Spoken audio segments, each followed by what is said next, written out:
In the vastness of the galaxy, there are countless unspeakable horrors that haunt the nightmares of mankind. Tyranid hive fleets ravenously devour entire star systems, demonic incursions erupt from the warp, ancient Necron tombs awaken from the depths of vastly populated worlds.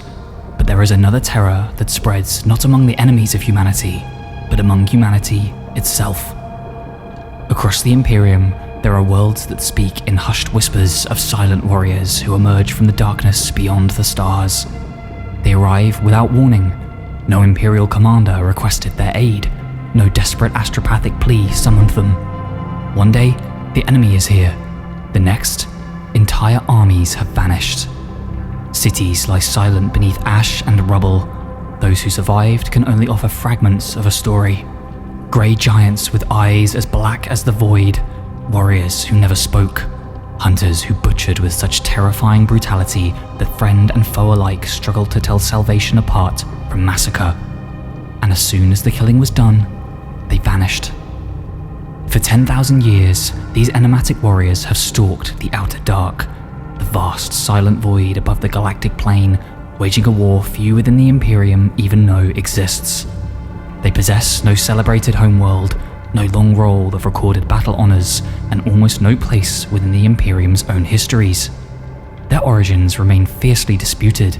Their ancient traditions are unlike those of almost any other Space Marine chapter, and even those they fight besides regard them with far more unease than admiration. They are the Carcharodons Astra, also known as the Space Sharks. Despite millennia of service to the Imperium, remarkably little is known about these silent hunters. Their true origins remain obscured by conflicting accounts and murky history. Their unquestionable yet deeply unsettling loyalty is expressed through methods so savage that even those they come to save are often left questioning whether they have witnessed deliverance or damnation. To understand the Carcharodons, we must follow them beyond the light of the Astronomicon, into the endless darkness where they lurk. Only here, in the cold silence of the Outer Dark, can the truth behind the Imperium's most enigmatic chapter begin to emerge. For all the Imperium's obsessive bureaucracy, despite 10,000 years of endless war and uncountable billions of lives meticulously recorded within its vast archives, there exist almost no definitive accounts of the Carcharodons' existence. Most encounters have taken place on remote, backwater worlds at the far fringes of the galaxy, and many of the oldest records that might have revealed their origins were lost amidst the upheaval surrounding the Astropath Wars of M32. As such, the chapter remains one of the Imperium's greatest enigmas, existing only on the extreme margins of recorded history. Even the circumstances surrounding their founding have been swallowed by time, leaving behind little more than scattered references, contradictory accounts, and heavily redacted records. What few fragments remain are buried deep within restricted archives, accessible only to the highest authorities of the Imperium. Ancient treaties speak of a force known as the Carcharodon Astra, dispatched beyond the furthest reaches of Imperial space on an endless voyage into the Outer Dark. There, they were charged with a single, eternal duty: to seek out and eradicate the enemies of mankind before they could ever threaten the Emperor's realm. Exactly when this charge was first given remains unknown. Even the oldest surviving records are themselves copies of works now long lost to history, referencing events from an age so thoroughly erased that Imperial scholars know less about it than they do the Horus Heresy itself. Whether through deliberate censorship, simple decay, or the impossible wait of 10 millennia, the truth has become almost indistinguishable from myth. As a result, much of what the Imperium believes it knows about the Carcharodons has come not from official records, but from fleeting encounters. Each account differs in detail, yet all describe the same unsettling pattern: warriors who arrive without warning, fight without mercy, and vanish before anyone can begin to understand who they are. Whether the Carcharodons' endless service beyond the Imperium began as a punishment, duty, or something else entirely remains one of the chapter's greatest mysteries. But what is certain is that the Carcharodons themselves believe they are bound by a set of ancient laws known only as the Edicts of Exile. Preserved through countless generations, these decrees condemn the chapter to wage an eternal war beyond the light of the Astronomicon, hunting the enemies of mankind in the endless reaches of the Outer Dark. Their oldest traditions speak of a mysterious first day of exile, while their legends proclaim that these edicts can be overturned only by the return of the Forgotten One, a mysterious figure they revere as their Primarch. Until that impossible day arrives, the Carcharodons endure their lonely vigil at the outer edge of the galaxy, returning to Imperial space only when the hunt demands it. Officially, no Primarch has ever been recognized as the source of the chapter's gene seed. The Carcharodons themselves offer no answers, guiding such knowledge with absolute silence. Meanwhile, opportunities to study their genetic material have been exceedingly rare. One of the few examinations ever conducted came only after the recovery of a fallen battle brother from a massacre site.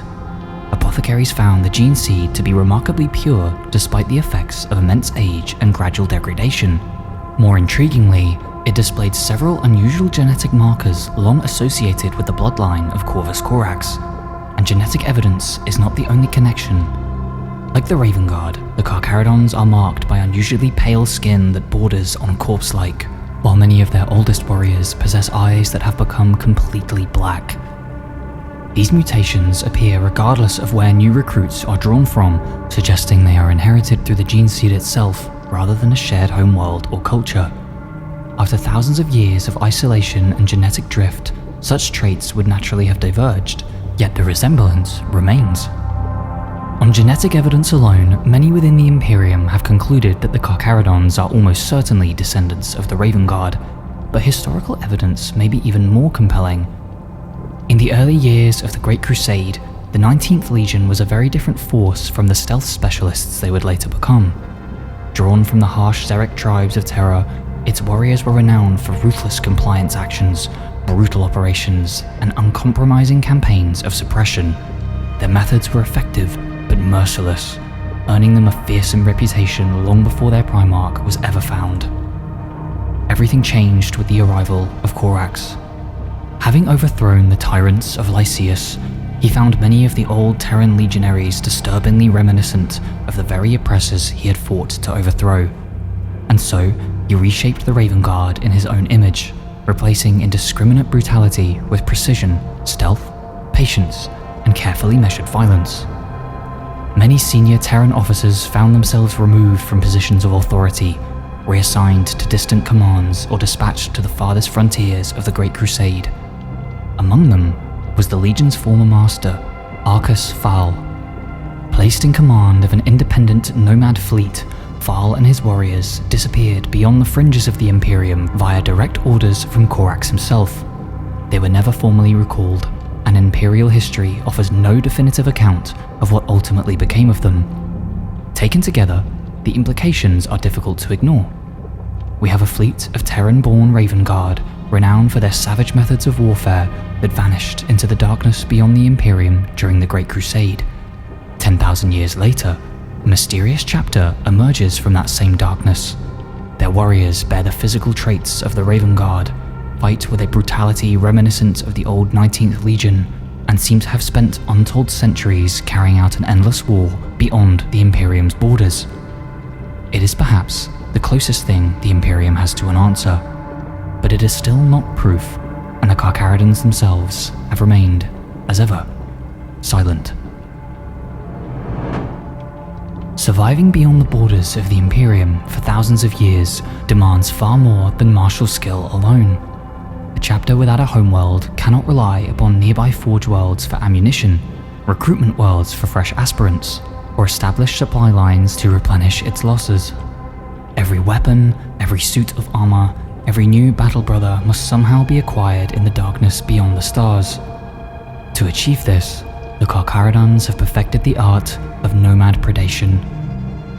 Unlike Crusade chapters such as the Black Templars, whose vast fleets remain closely tied to the Imperium, a nomad predation fleet is designed to exist in complete isolation. It is entirely self-sufficient, carrying within its own vessels everything required to wage war indefinitely. Warships are accompanied by rapid repair and support craft.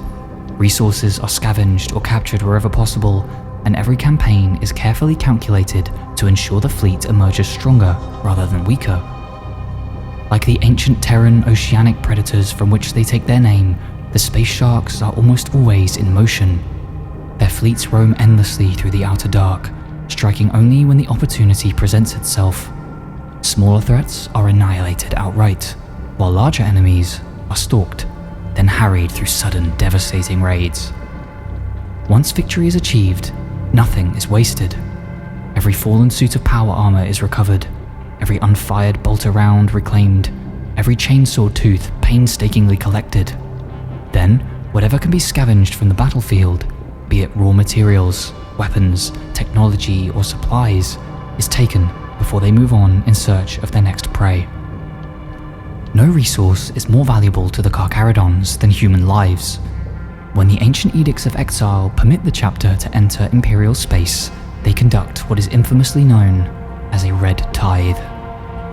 A Red Tithe is not a recruitment drive. It is the systematic harvesting of an Imperial population. It is not an act of conquest, but an execution of an ancient and sanctioned duty.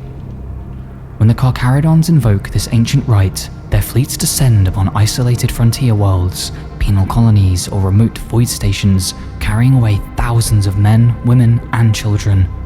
Some among them are set aside as potential aspirants, destined to endure the chapter's brutally unforgiving trials in the hope that a tiny handful might one day become Space Marines. The overwhelming majority, however, are never intended to wear power armor. Instead, they are condemned to live lives of perpetual service as chapter serfs, laborers, and bondsmen, maintaining the colossal war fleets that sustain the Space Shark's eternal hunt through the outer dark. To those who witness it, the distinction offers little comfort. Entire communities disappear in a matter of hours, leaving worlds permanently scarred by the knowledge that the Emperor's own Angels of Death had come not only to protect them, but to claim a portion of their people as payment for that protection. The practice is ancient, and for the Carcharodons, it is viewed not as an atrocity, but as an unavoidable necessity of survival. Of those harvested, only a small fraction possess the youth, resilience, and temperament necessary to attempt the biological transformation from human to Astartes. Even then, survival is far from guaranteed. The Carcharodons' induction process is amongst the harshest employed by any chapter of Space Marines. Aspirants are stripped not only of their weakness, but of their very identity. Through brutal trials, intensive hypno-conditioning, and relentless indoctrination, every lingering loyalty to a former home, family, or world is utterly erased, replaced entirely by the will of the chapter. Attrition is catastrophic, exceeding even the already dreadful standards expected of Space Marine recruitment. Those few who endure begin life as initiates within the 10th Company, fighting first as nameless scouts before earning the right to stand beside their brothers in power armor. Years of relentless warfare follow, during which they slowly acquire jagged exile markings tattooed across their now pale skin. Only after proving themselves over many campaigns are they permitted to abandon the numerical designations of an initiate, receiving a true Void name and the honored title of Void Brother. The Red Tithe alone, however, cannot always sustain the chapter. Centuries of unending war inevitably claim lives faster than they can be replaced, and when casualties become too severe, the Carcharodons instead turn to a brotherhood almost as mysterious as themselves, the Ashen Claws. The Ashen Claws trace their origins to the ancient 19th Legion and disappeared beyond the borders of the Imperium during the darkness of the Horus Heresy. Long regarded as a renegade brotherhood, they nevertheless maintain an uneasy relationship with their distant cousins. On rare occasions, when the Carcharodons' own numbers become dangerously depleted, they barter with the Ashen Claws for new stock, from which future aspirants may be drawn. Such negotiations are fraught with hostility, conducted between warriors who share an ancient heritage but little trust. In exchange, the Carcharodons offer weapons, armor, and recovered archaeotech, much of it acquired through expeditions known as the Red Tithes.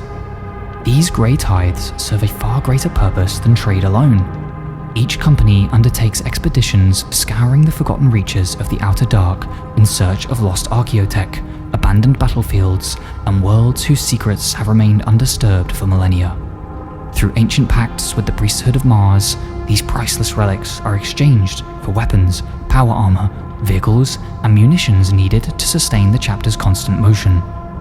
Only in the direst of circumstances are such treasures withheld, reserved instead as leverage in negotiations with the Ashen Claws for when the need for fresh recruits becomes truly desperate. Together, the Red Tithes and the Grey Tithes form the foundation of the Carcharodons' existence. One secures the chapter's present and future through flesh, the other through steel. The Crusade fleets of the Carcharodons are not unified war armadas in the conventional sense, but drifting amalgamations of vessels assembled across the entire span of Imperial history. Ancient hulls from forgotten eras operate alongside comparatively newer constructs, each one maintained not through standardized supply chains, but through relentless salvage, repair, and adaptation. Like the predators they emulate, nothing is wasted. Every surviving component is preserved, every usable fragment repurposed, every loss compensated for through the remnants of the last kill. Surprisingly, some reports claim the Carcharodons broadly operate under the organizational framework laid out by Guilliman's Codex Astartes, though their exile has ultimately eroded much of its formal rigidity. What remains of Codex structure functions more as a skeletal reference than a governing law. In practice, each battle company operates as an autonomous formation, capable of functioning independently for extended periods without support or contact from the wider chapter. This autonomy is not a matter of preference, but necessity, born from the realities of a nomadic existence. At the head of the chapter stands the Shade Lord, the title now used in place of Chapter Master. The designation is ancient and unusual within Imperial records, believed by some to predate the chapter itself and trace back to Arcus Phaal. Whether symbolic inheritance or direct continuation, the title persists. Below the Shade Lord, command is divided into company masters, equivalent in functions to captains, though even this familiar structure is complicated by layered responsibilities imposed upon them. Many company masters hold additional designations that define their role within the chapter's survival, reflecting duties that extend far beyond battlefield leadership. A Reaper Prime is a company master entrusted with the preservation and replenishment of the chapter's manpower via the Red Tithes. This responsibility includes the oversight of aspirant collection and the brutal selection process by which raw recruits are shaped into initiates. The role is less of a promotion than an obligation, binding the officer to the continuation of the chapter itself. Alongside the Reaper Prime exists the title of Harvester Prime, another designation often borne by company masters. Those who hold this office are responsible for the acquisition of material required to sustain the chapter's long exile via the Grey Tithes. Companies are further structured around a core of battle brothers supported by auxiliary elements that ensure operational continuity in isolation. Each is accompanied by its own attached scout elements, allowing it to operate independently for years at a time without relying upon separate reserve formations. This integration ensures that even the youngest initiates are exposed early to the realities of the chapter's condition. At an elite level, veteran warriors known as the Red Brethren serve as the company's hardened core. Clad in Terminator armor marked with layered symbols of exile and service, they act as both the chapter's most brutally lethal shock troops and unwavering instruments of command enforcement where required, ensuring the Shade Lord's will is obeyed even when companies operate years from the main fleet. The chapter also maintains more traditional specialist roles. Chaplains and librarians operate in broadly familiar capacities when compared to other chapters, though the scarcity of stable infrastructure means their numbers and deployment are often concentrated within the fleet itself rather than distributed evenly across all companies. Apothecaries and tech marines are even more tightly bound to the Nomad fleet, where their expertise is essential to the chapter's continued function. This uneven distribution of support elements contributes to a broader structural reality. The exact size of the chapter is impossible to determine with any certainty. However, available estimates suggest that individual companies typically operate at strengths comparable to standard Codex formations, supplemented by attached scout elements and veteran cadres whose numbers fluctuate depending on necessity. What emerges from this structure is not a deviation from the Codex Astartes, but an adaptation of it. The framework remains visible, but it has been morphed, stretched, and reshaped by 10 millennia of isolation until it serves not as doctrine, but as memory. Even their equipment reflects this long adaptation to scarcity. Armor marks from across the Imperium's history can be found within their ranks, from ancient relic pattern plate to more recent refits, each maintained long past its expected lifespan. Weapons are treated similarly. So long as they remain effective, they are preserved without regard for age or origin. In the Outer Dark, utility is the only measure of worth. Many favor brutally direct weapons such as chain blades, chain axes, and other close assault implements suited to the chapter's preferred manner of war. Armor itself often becomes a record of personal achievement, adorned with carved shark teeth, scrimshaw trophies, and distinctive decorative dorsal fins attached to weapons to denote rank and status within the chapter. But it is in their manner of battle that the full consequences of this existence become most apparent. The Carcharodons do not wage war as a force that seeks to conquer or occupy. They exist as apex predators. They exist to hunt. For the Carcharodons, warfare is never built around holding ground or prosecuting extended campaigns. It is built around contact, collapse, and disappearance.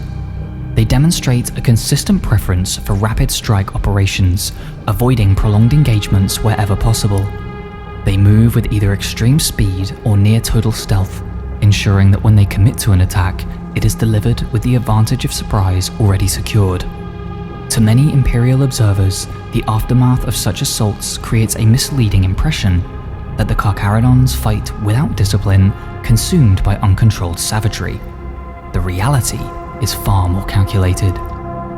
Their brutality is not the absence of tactics, but the endpoint of them. At the core of their doctrine lies a simple but ruthless principle: identify weakness, strike without warning, and end resistance before it can properly form. While fully capable of coordinating armored elements and combined arms warfare, the Carcharodons rely primarily on highly mobile infantry formations of Astartes to execute their attacks. Armored assets and voidcraft support the engagement, but the decisive moment is almost always delivered by the swift insertion of battle brothers into the heart of an enemy position. Patience is considered as valuable a weapon as any chainsword. Battle brothers have been known to remain perfectly motionless for days at a time, silently observing an enemy without betraying the slightest sign of their presence. Every movement is studied, every routine memorized, until eventually a weakness presents itself. Only then does the chapter strike, transforming hours or even days of absolute stillness into a few seconds of overwhelming violence. When they strike, it is without warning. Drop pods tumble like harpoons from orbit, Thunderhawks scream at low altitudes, Red Brethren Terminator cadres teleport directly into the heart of fortified positions. The assault is an abrupt and total rupture of the enemy's reality. If resistance proves unexpectedly strong, the Carcharodons do not linger. Withdrawals are executed with the same speed and discipline as the initial attack, dissolving from the battlefield almost as suddenly as they arrived. They do not retreat in disorder, but vanish, leaving behind only incomplete engagements and unanswered questions.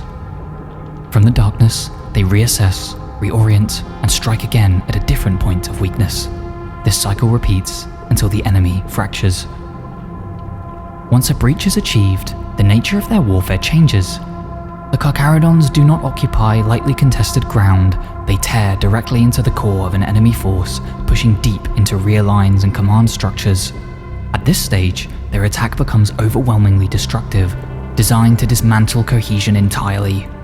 Close-range fire and brutal melee engagements dominate, with little distinction between the two once the assault reaches full intensity.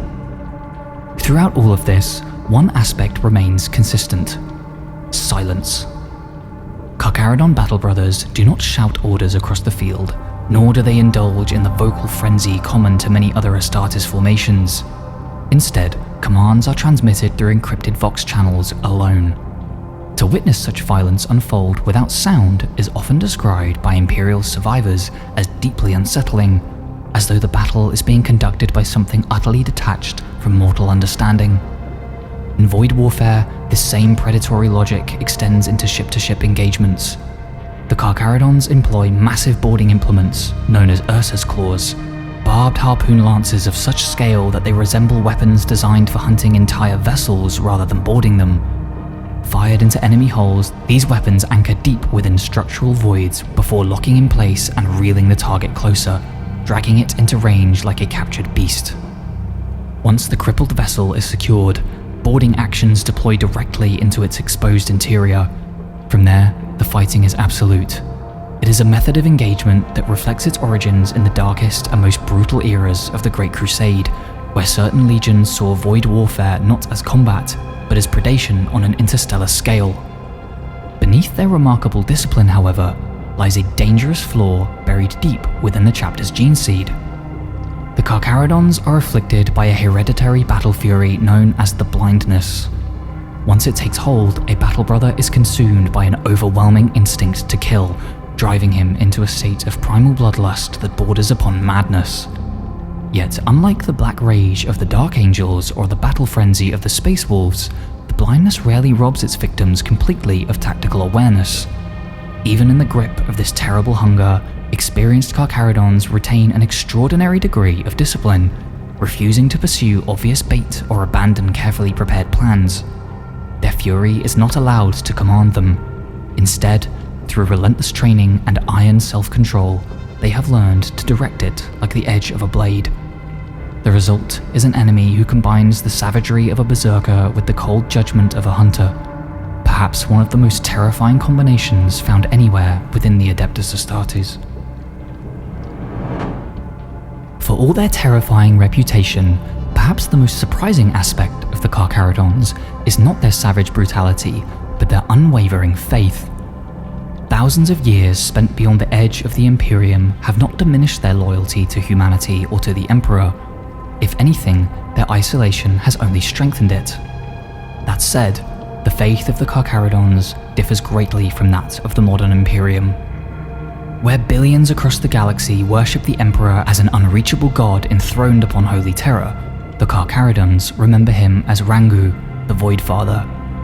To them, he is something far more immediate, a living, breathing presence, a titan of old Earth whose will once walked among mankind.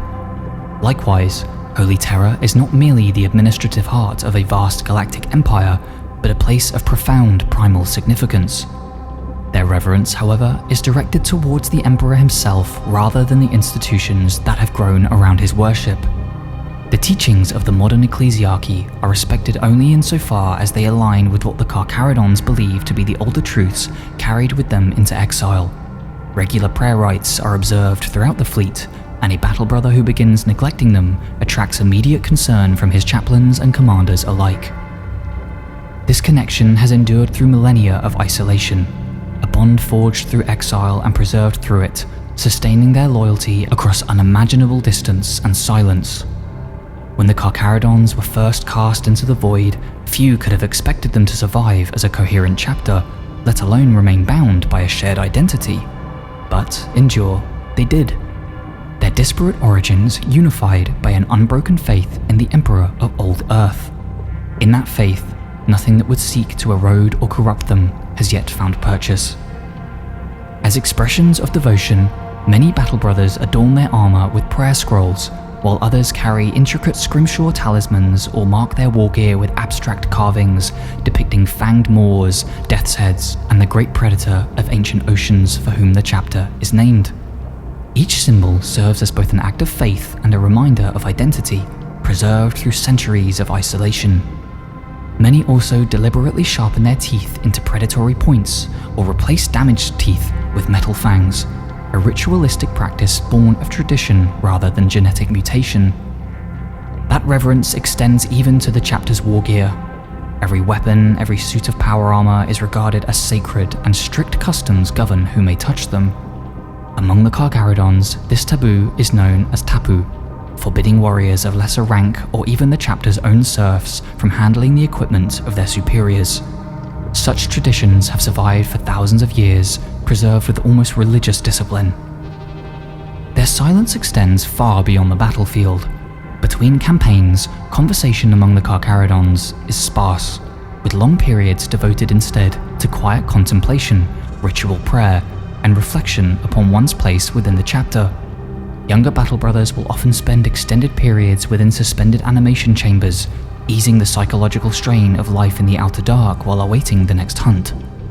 To outsiders, their vessels feel less like warships than floating monasteries inhabited by warriors who speak only when necessity demands it. When they do speak, it is in an unusual form of High Gothic, the cadence and vocabulary of which appear to date back to the age of the Great Crusade. To modern imperial ears, the dialect sounds archaic, an off-putting reminder that the chapter's existence preserves many customs abandoned by much of the Imperium they continue to serve. Yet this profound spirituality exists alongside a capacity for violence that borders on obscene. The Carcharodons see the galaxy in stark, uncompromising terms. There is loyalty, and there is treachery. Those who remain loyal to the Emperor are deserving of protection. Those who stand against him, whether alien, heretic, or rebel, have already chosen their fate. Mercy has no place within that equation. This binary theology defines the chapter. They are deeply faithful, yet terrifyingly ruthless. Ancient in their quiet traditions, yet utterly relentless in war. To the Carcharodons, these are not opposing ideals. They are one and the same. Their faith does not temper their savagery, it demands it. For nearly 10,000 years, the Carcharodons existed almost entirely beyond the sight of the Imperium. Their campaigns were fought in forgotten regions of space, witnessed only by isolated frontier worlds and enemies who rarely survived to tell the tale. That changed in the closing years of the 41st millennium, during one of the greatest civil conflicts ever fought between the Emperor's own space marines, the Badab War. What began as a political dispute between the Imperium and the Astral Claws chapter gradually escalated into a devastating war that drew more than a dozen Space Marine chapters into open conflict. Loyalist forces battled successionist chapters across the Maelstrom Zone for years, as brother fought brother in a campaign whose scale rivaled some of the darkest conflicts since the Horus Heresy. By its final stage, both sides had suffered enormous losses, and the Imperium sought any advantage capable of bringing the war to a decisive conclusion. It was then, without warning, that an unknown fleet emerged from the darkness beyond the galactic rim. This fleet identified itself as the Carcharodons Astra. For many within the Loyalist command, the name meant almost nothing.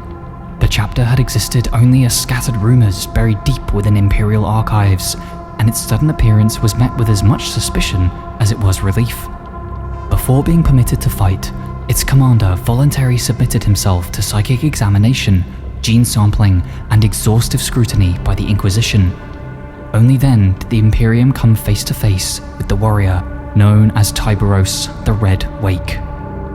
The mysterious Shade Lord commands not only the chapter itself, but also personally leads its elite first company, the Red Brethren, into battle. Among the countless heroes and monsters produced by the Adeptus Astartes, few figures inspire such fascination. His appearances are exceptionally rare, his origins entirely unknown, and those who have fought beside him often describe him as a tremendous force of nature given physical form. Even by the high standards of Adeptus Astartes, Tyberos is immense. He towers over his fellow battle brothers, possessing a stature so extraordinary that his ancient suit of Terminator armor has been extensively rebuilt simply to accommodate his size. Layer upon layer of reinforced ceramite, adamantium bracing, and archaic mechanical systems have transformed the relic into something closer to a walking fortress than conventional Terminator plate. Hanging from his waist are the weathered skulls of an unknown foe, while behind the black lenses of his helm waits a face almost never seen by outsiders. Those rare accounts that describe it speak of corpse-white flesh stretched across exposed bone and eyes so completely black they appear almost bottomless. Despite his immensely imposing presence, Tyberos is anything but theatrical. Like the chapter he commands, he speaks only when necessary and never above a whisper. Those few Imperial commanders who have conversed with him describe an unnerving calm that contradicts his menacing visage and makes his words feel less like conversation than judgment already passed. Even among fellow Space Marines, Tyberos possesses an oppressive presence. Officers accustomed to standing before chapter masters describe conversations with him less as meetings between equals and more as uneasy audiences before an ancient predator. Among his chapter, his decisions are absolute. They are never questioned or debated, only obeyed. That authority extends far beyond his own command. Rather than concentrating the veterans of the Red Brethren around himself, Tyberos disperses them throughout the chapter's various fleets.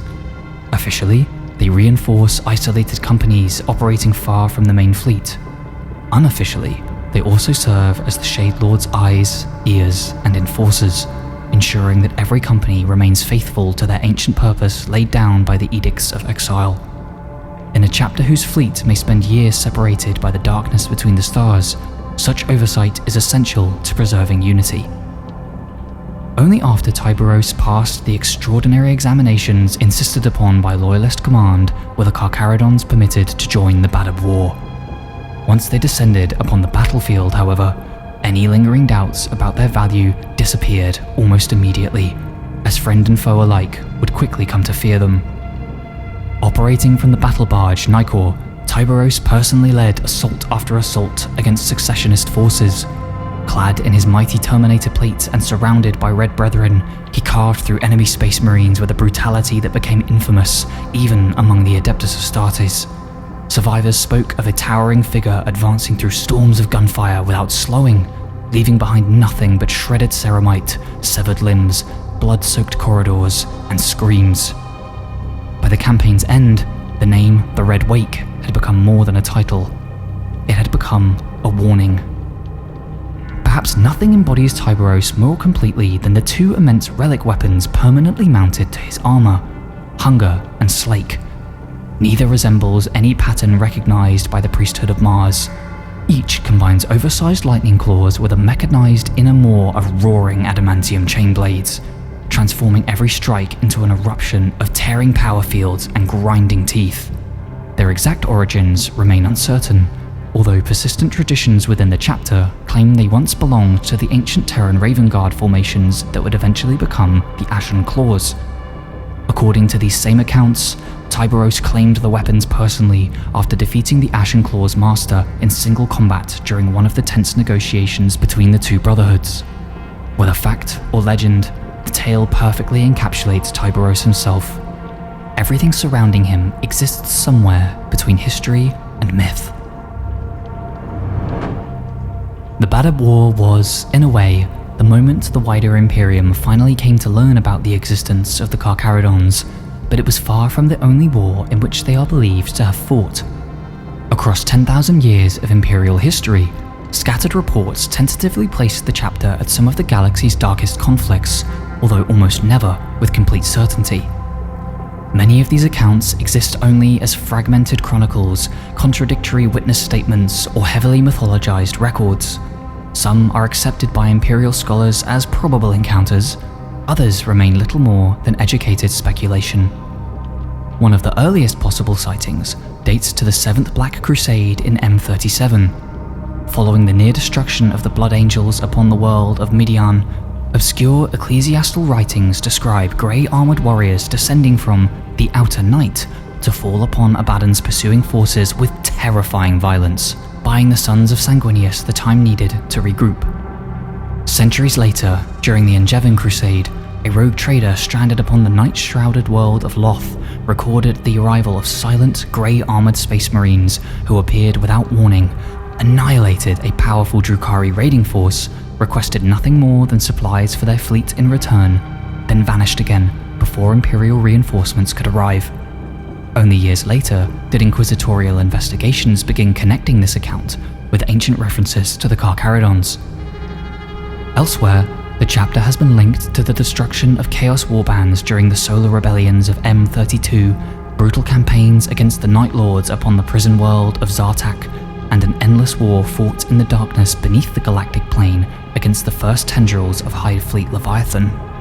In one such campaign, the chapter is even believed to have temporarily allied with the renegade Ashen Claws to destroy a Genestealer cult whose psychic beacon threatened to draw an entire Tyranid Hive Fleet into the heart of the Imperium.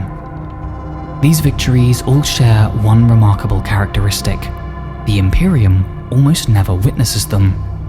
The Carcharodons arrive without summons. They prosecute the war with terrifying efficiency. They claim whatever tithes or supplies their ancient laws demand, and then they disappear. For most of humanity, they remain exactly what they have always been. Not a chapter that lives within the Imperium, but a legend that occasionally emerges from beyond it. For 10,000 years, the Carcharodons have hunted where almost no other servants of the Emperor dare to tread. Beyond the light of the Astronomicon, beyond the borders marked upon Imperial charts, beyond the galaxy, they continue a war that few within humanity will ever know exists. They ask for neither recognition nor gratitude. They do not seek glory, nor do they leave monuments to their victories. They simply endure, carrying out an ancient duty whose true origins have long since disappeared into the darkness of history. In many ways, they embody everything a Space Marine was created to be. They are utterly loyal, unwavering in their devotion to the Emperor, and relentless in their destruction of his enemies, yet they are also profoundly unsettling. Their methods are merciless, their traditions are alien even to their fellow Astartes. Entire populations are swallowed, never to be seen again by their relentless Red Tithes.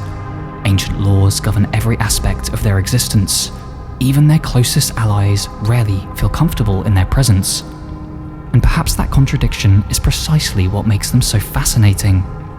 The Carcharodons are a chapter that seems to exist between two ages of the Imperium. They remember customs that predate the Ecclesiarchy. They speak a long-abandoned dialect of High Gothic, and preserve traditions that reach back into the earliest days of the Great Crusade. Even now, much about them remains unknown. We still cannot say with certainty when the Edicts of Exile were first issued. We do not know the full story behind the Forgotten One.